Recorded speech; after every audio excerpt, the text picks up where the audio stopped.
some of the biggest things over this offseason that you noticed out of this group? Well, the biggest thing is our change from 11-man to 8-man. The kids have stayed engaged. The kids stay involved. We don't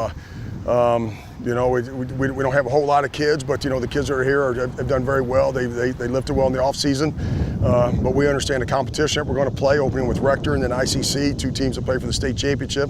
But our big focus is on what we can do and how we can improve every day. Yeah, how unique is it for you just to kind of make that transition from 11 to 8? Players tell me they don't feel as much of a difference, but just what are some of the unique things, I guess, about it? Oh, believe it or not, there's, it's still football. I know, and I say that. The only change is the field's a little more narrow. Like I said, we're going to face a Rector team that is they're as physical as any 11-man team.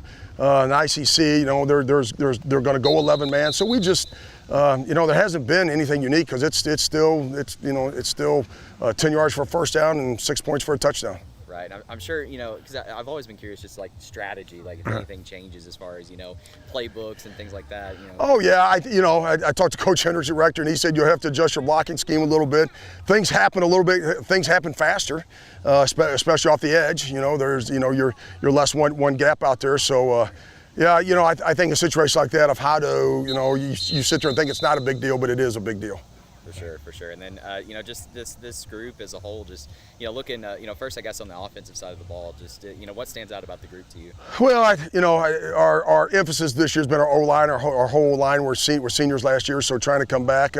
We think we can, have a pretty good running game with our backs.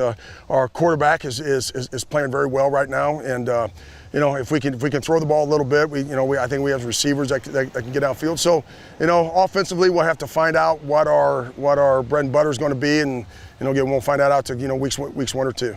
Absolutely, and then same question just on the defensive side of the ball. Yeah, defense. I think we're faster this year.